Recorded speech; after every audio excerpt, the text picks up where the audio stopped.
off, it's an incredible honor to be here. I want to thank Gary and his representatives here at the Peach Bowl. One thing that makes this game fun is recognizing how many things that the Peach Bowl actually does outside of just this football game. That's something my wife Sophia and I have both been able to be a part of, and really grateful for the service that the Peach Bowl provides. Truly an honor to play a team like Indiana. They've obviously done an incredible job. You look at the body of work of Coach Cignetti and his crew and the way his team plays.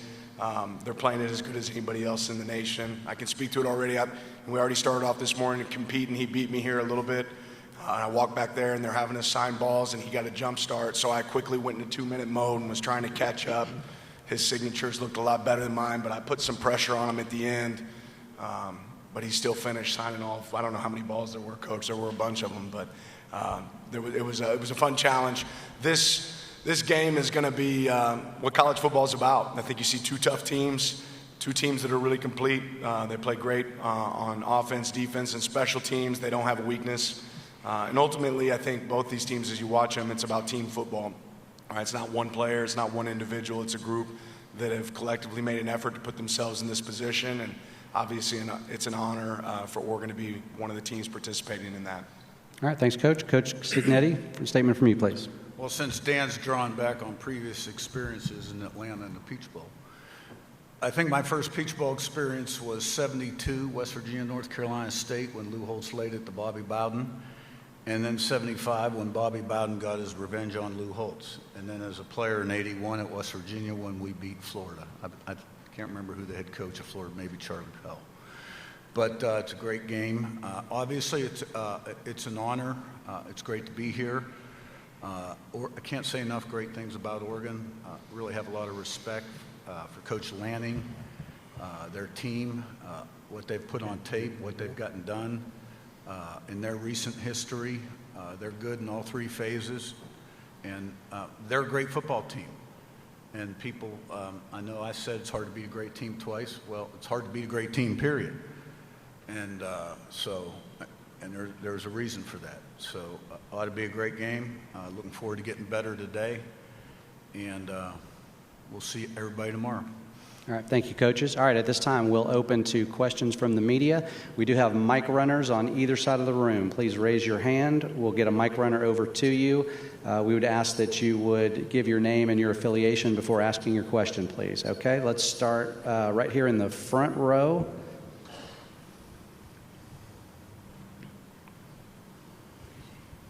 Jeff Rabjohns, Pigs.com. Coach, you guys are the only team in the country with 7 wins over teams that won 9 or more games and a 50-point win over a team that won 9 games. Why do you think you guys have not only been winning 14-0, but have been so dominant? Can you repeat the last part of the question and speak up just a little bit? Sorry. You guys are the only team, 7 wins over teams with 9 or more wins and a 50-plus point win over a team with 9 wins. Right. Well, a couple of those teams were G5 teams that had good years.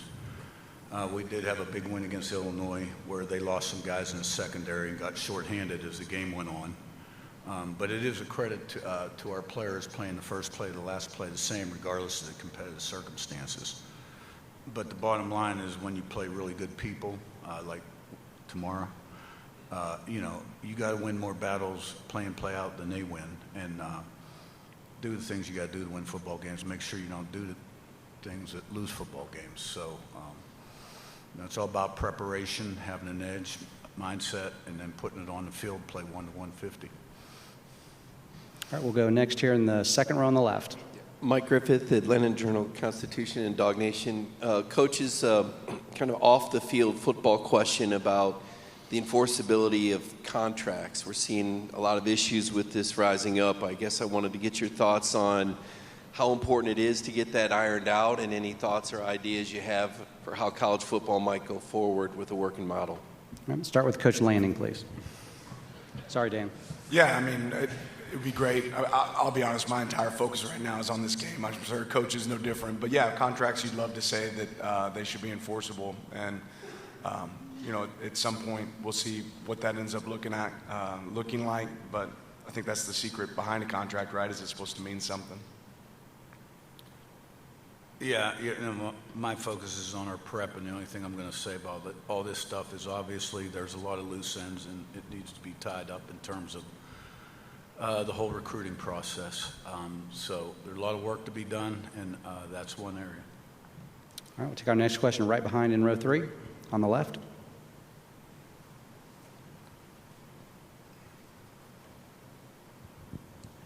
David Ubben with The Athletic. For both of you guys, how have you split your time this week in preparing for this game and managing the portal? And how would you describe that experience, and how has it colored your opinion of having the portal in the window where it is now? Could start with Coach Cignetti this time, please. Yeah, if I'm not mistaken, I think Oregon played the night before we played Alabama, but I could be wrong.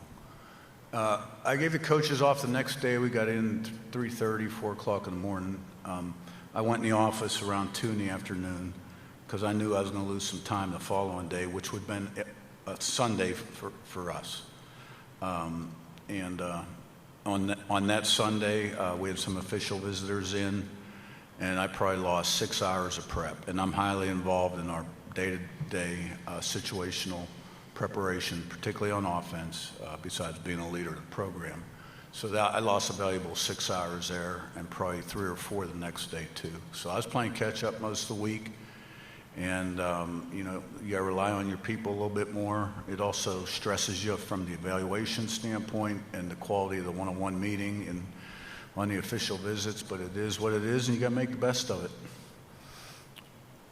Yeah, certainly a juggle. We played the first, similar to Coach, but we played earlier in the day than them. So, but traveling back from Miami is a long trip, so we got back later on that night and had some guys in.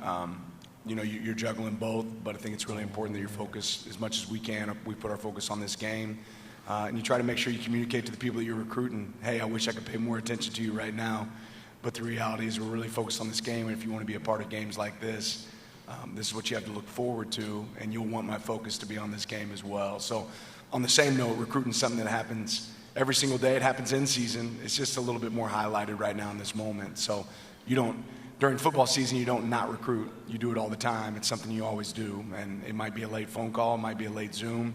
It might be an early phone call. It might be stepping out of a meeting to get on the phone with a player. So we try to make those adaptions and still focus on our team and give them our best foot forward. Okay, next question. We're going to go all the way in the back to the left on the camera platform. Question for Coach Lanning, right back here. Luke Hetrick, Channel 2 Action News here in Atlanta. You became a head coach, made the jump from coordinator to first-time head coach. Very similar to Kirby Smart, a guy you learned under. What was the biggest takeaway and preparation from him that allowed you to be prepared for this job, jumping into a first-time coaching position? Yeah, I couldn't put into words the lessons I learned from Coach Smart. He's an unbelievable coach, an unbelievable mentor, a guy I still talk to this day. As far as, I think we bounce ideas off of each other. I notice whenever he sends a text message asking me a question, I answer a lot quicker than whenever I send him a text message. That's just Kirby a little bit, but I'm picking up on that, so I'm a little more persistent. But I learned so many lessons from Coach Smart on how to run a program, being genuinely who you are. I think he coaches with the same passion and energy consistently every day. He runs the entire organization really to a T. He's incredibly intelligent. So I try to take a lot of lessons from Coach Smart, and obviously he's done a lot of things right. You don't have the success he's had without doing that. And I think he's also been a guy that's always been willing to adapt. So grateful for my time with him. Certainly prepared me for moments like this, and glad I got to be a part of that here at Georgia. Okay, next we're going to go over here in the third row on the right side. Yeah, Adam Rittenberg with ESPN. Dan, your motivational tactics have gotten a lot of attention over time. I'm wondering how that changes, if at all, going into a game like this where you probably shouldn't need much motivation, but I'm sure it's part of your pregame routine. Yeah, motivation's overrated. These players got to go play the game, right? I've said that consistently. On the same note, I think it's my job to make sure that these guys are ready to go and give them everything that I got in that moment. But if you can't get up for an opportunity to play Indiana, especially when they had the better half of us last time, then shame on us. All right, next question, same, right in front, row 2 on the right. Dusty Baker, Wave Sports. Question for Coach Cignetti. Fernando Mendoza told us that he stays away from social media, he unplugs, he just focuses on football. From your perspective, watching him over the course of this year, what impresses you most about his approach, his game plan, his prep? What does that look like from your perspective? You know, if he does that, that's really impressive. But I do think he prepares unlike anybody I've ever been around collegiately, and at the quarterback position, he wants to be great. His idol was Tom Brady. He's a real intelligent guy, and you've heard in his interviews how impressive he is. And you know, I think he's somebody that can channel all of his energy into one thing, and has a discipline to do that and commitment to be great. And his preparation is organized and specific and detailed. Like, you can work, but you got to work smart, right? And, you know, I think he's made a lot of improvement when you look at him from the first game to where he is now. And he's played really good at the end of the games, and he's a warrior. And I really can't say enough good things about what he's done since the day we got him till today, except he's got to play damn good tomorrow. All right, we'll go next back to Mike over here in the second row. Mike Griffith, AJC.com. Another throwback question for you, Dan. When you left Georgia, you left a program that had 15 NFL draft picks. It was a record. I think the defense set a record for fewest points allowed in more than 20 years. 3 years later, the SEC's removed from their national titles and got 2 Big Ten coaches sitting up here. How has the Big Ten moved past the SEC, even mock drafts? No SEC guys in the top 10. Can you talk about that transition we've seen to the Big Ten taking over college football? It's a good league. It's a good league, and there's great players that want to come here. You know, certainly part of the result of the portal is created. You know, it's tough to keep great players in one place. You know, I think you've seen some transition where great players that aren't getting an opportunity look for an opportunity to go play. That's certainly taken place in our program, you know, and ultimately the portal and NIL has probably created a little bit more parity in the sport. You know, that being said, there's some really good coaches in this league, and I think people realize you can do it in more than one place. So when you have great teams like you do, academic tradition and things that exist in the Big Ten, a league that people can be a part of and still realize their dreams of NFL success and win games and compete for championships, I think that's just opened the spectrum to, there's a lot of places that you can have success, and certainly the Big Ten is one of them. All right, we'll take our next question, front row on the right. Brenna Green, Coin 6. First of all, Dan, it seems like all signs are leading this way, but can you just confirm that Jay Harris is available tomorrow for your team? Yes. And then is it frustrating for you, the fact that you warned against this exact situation with the transfer portal months ago, and now it's playing out in front of your eyes? So is it frustrating for you to have to be answering questions about the transfer portal right now on the eve of such a big game? No. All right, next we'll go almost all the way to the back on the left aisle. Hi, Lane Higgins from the Wall Street Journal. Curt, this is for you right here. You are someone that was an assistant for a long time before you became a head coach, and now that you're a head coach, it seems like you're a slam dunk based on you accepting the award today. And I'm just curious why you think it took so long to get the opportunity to have that role for you in your career. And like, were you turning down opportunities before you ultimately left Alabama for IUP? Well, you know, I got a really good break when I was young. I was 23 years old, coaching the Southwest Conference back when that was one of the top conferences in the country. But it was at Rice, a program that doesn't do very well. And we played SMU before they had death penalty. That's how long ago that was. There are 3 years, and then you go to Temple. We succeeded Bruce Arians. And we had one outstanding year, our second year, but we weren't very good years 1, 3, and 4.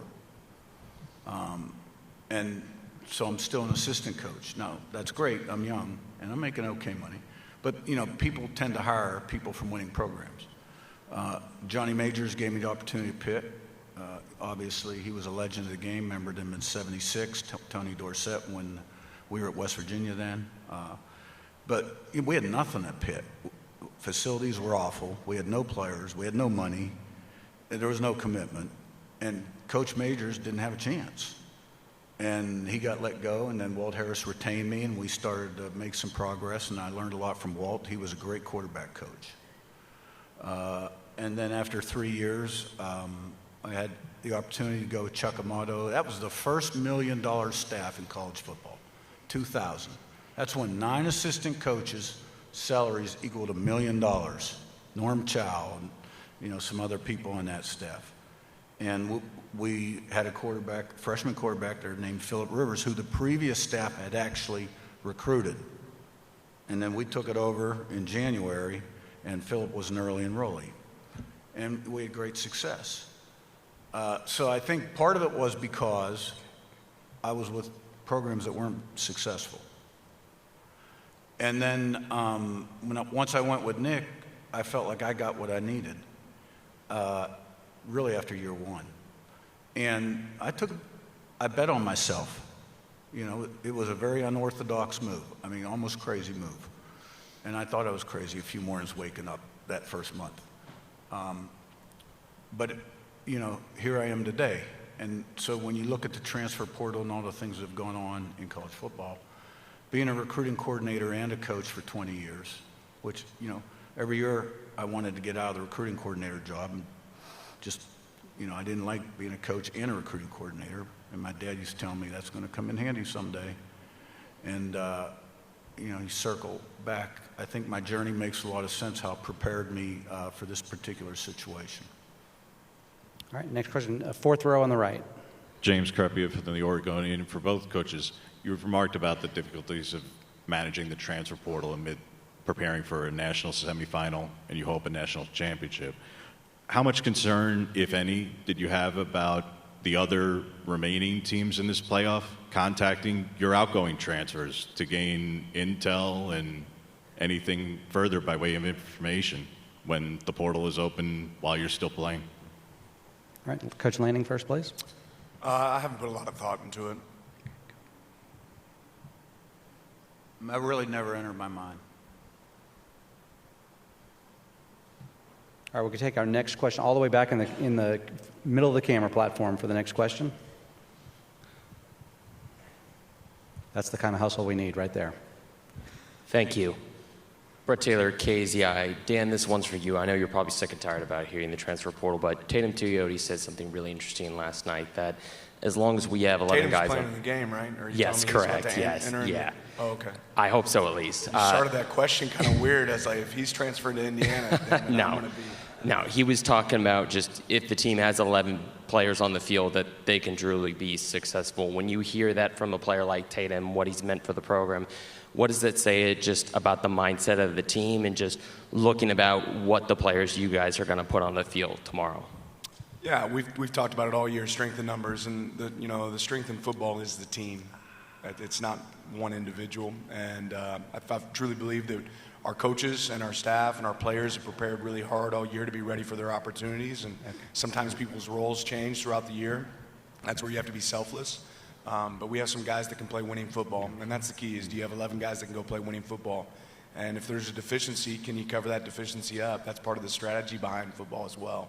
But ultimately, we're really excited about the guys that go take the field. I got complete trust in our players.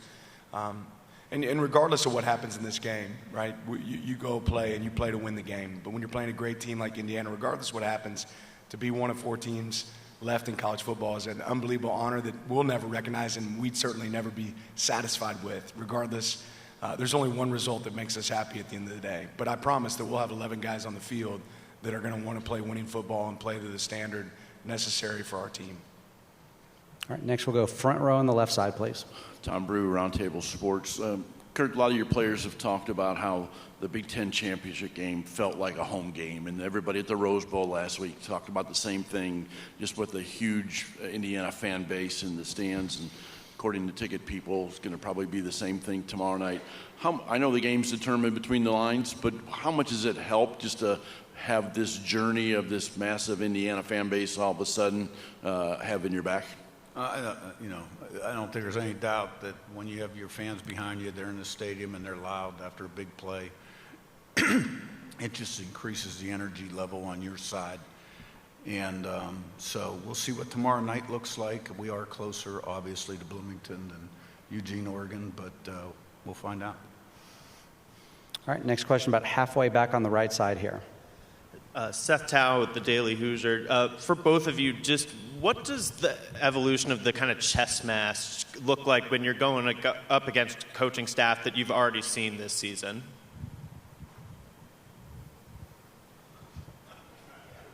Anybody? The evolution? Look, he's looked at things that they did well in all three phases and things they didn't do well. I've done the same thing. We've looked at things we did well and didn't do well. And then, teams evolve afterward. I think that was game 5 or 6 at the time. There's been 14 games. And teams improve, and why do they improve? Because of repetition. Repetition's a mother of learning. And then there's some schematic tweaks, but basically when you're successful and through repetition, guys are in the right place, it becomes secondhand, they react quicker, and then it's a matter of kind of managing the health of your team and a few other variables. So I don't have any idea what they're going to do. They don't know what we're going to do. And quite honestly, as I sit here right now, I know everything we've practiced, but I have no idea what that tape is going to look like the day after. And that's every game, what's actually going to get called, what'll work, what won't work, and what are they going to do different. And that's football. There are a lot of variables. Yeah, half the game in football is sometimes as coaches you chase ghosts and you try to overanalyze things that happened before, but ultimately you try to stick to the same process you've used throughout the season. And just so happens you're playing the same team twice. Part of the reason that they're good is they're able to do the same thing over and over and over again really, really successfully. And that's one thing that's really clear about Indiana. They have an identity. They do their job extremely well. I'd hope you say the same thing about us as you watch Oregon. We do a lot of the same things over and over again really, really well. So it'll be a combination of those things and certainly some tweaks within that. All right, I think we've got one in the middle of the camera risers in the back. Joe Cronin, iOS TV Sports. For both coaches, one day away from a semifinal, your 15th game of the season. What would you say you've learned about yourself through this process? Coach Cignetti? I'm getting older. Yeah, and I'm aging quick. So, just more than anything, how grateful I am to get to be a part of what I get to be a part of. My 3 boys got to come on this trip.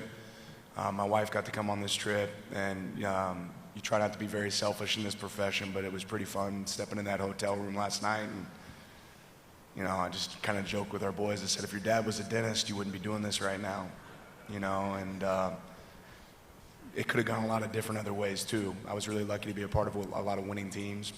So probably more than anything, just gratitude that I get to be a part of something like this.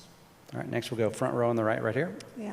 Ashley Adamson, Big Ten Network. This one's for you, Coach Cignetti. Just that we're at the College Football Hall of Fame where your dad was inducted in 2013. I'm wondering what you remember about that when he went into the Hall of Fame. And maybe if you can just reflect on something that he taught you. I'm sure there was a lot, but that really sticks with you and has allowed you to get to the stage that you're at. Yeah. Well, it's been quite a week, honestly, with the portal and preparation for a great team and then a few other things going on the side, which, as you get older, you have to deal with. But found out last night when we got on the plane that I didn't realize that the press conference was here or the Dodd Award. And once I did. So my dad was inducted in the College Football Hall of Fame in 2013, as you said. And I was the only family member that couldn't make the ceremony. And my wife told me this morning that actually her and the kids had gone, but I couldn't go. We were in fall camp at IUP, and I wasn't going to miss practice. My brothers and sisters all went. Frankie was probably coaching in the NFL or coordinating somewhere in college. I can't remember. And so this is the first time I've ever been in this building. And I did get to kind of see and it was, it was nice to be able to do that. I learned so much from my dad. I don't even know where to start. He was a great leader, and he led by example, and he was a role model, and he was a strong man. He had a little John Wayne and Clint Eastwood in him. And, I just read, I get letters and I read things on social media about all the people he helped at West Virginia and at IUP, helped them in their lives. And, I was the oldest, so the oldest always has it roughest.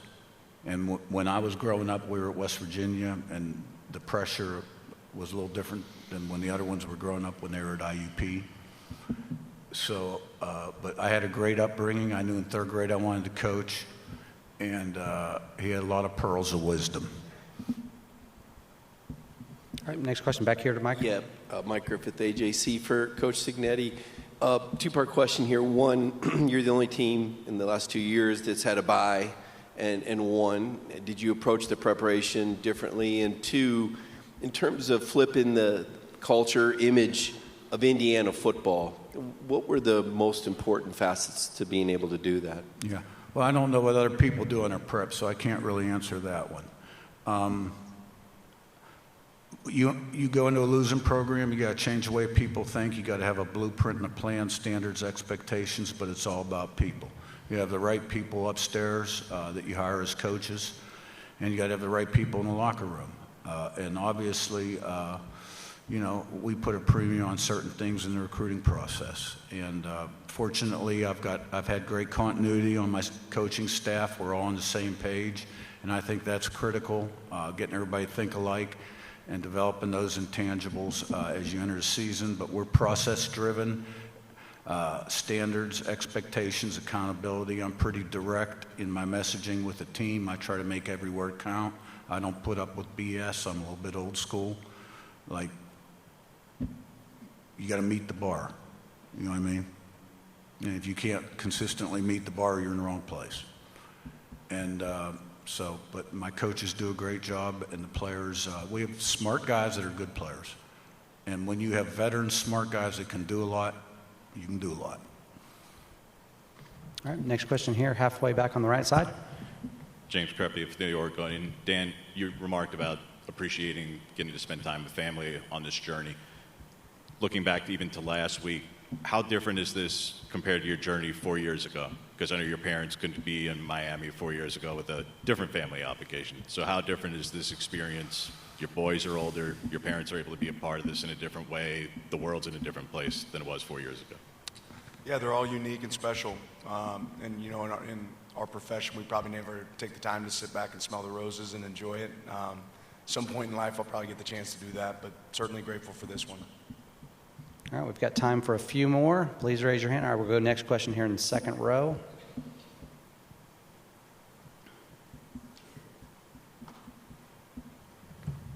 Coach Lanning, Trey Wallace with Outkick. We talked with Will and Tosh last night. How have you seen them juggle two different jobs, main priority being Oregon Ducks and making sure you guys put the best product on the field, but also at the same time with this changing landscape of college football, them being able to juggle transfer portal, different schools, while at the same time, like I said, focusing their attention on the players in Eugene?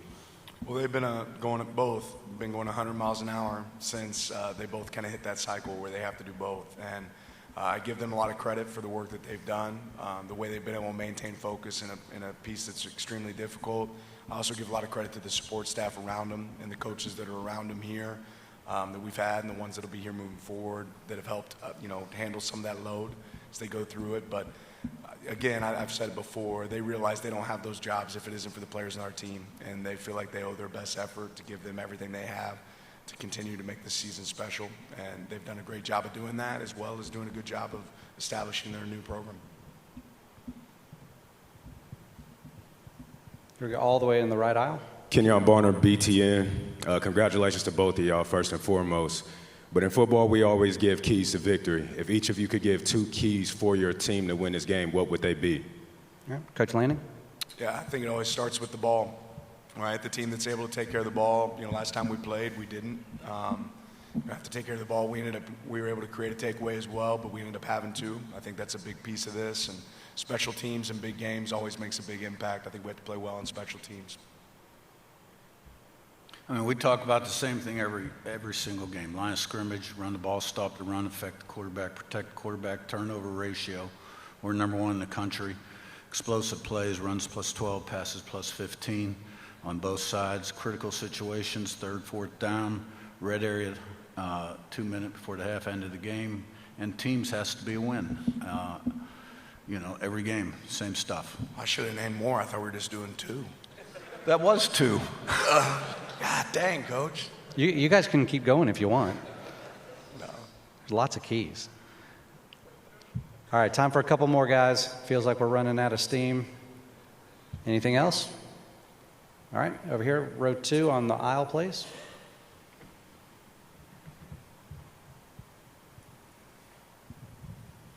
Bill Troche, Sporting News, Curt Cignetti. You were described in The Athletic this week by a former player saying he's never satisfied, he's never happy. Is that accurate? Well, I think you got to put that in context. And you're talking about on a practice field or when you're evaluating tape and your performance in terms of standards, right? Because I do firmly believe you get better, you get worse, you never stay the same, right?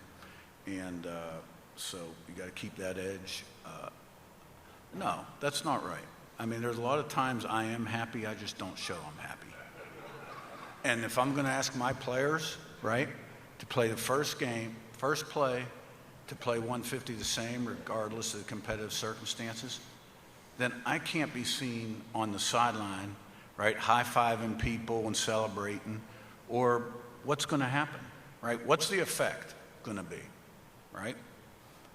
So that's why I am like I am in the game. Plus, I got to make important decisions and manage the game. These decisions we have to make in terms of game management, when to use timeout, when not to use timeout, whether to be aggressive in 2 minutes, right?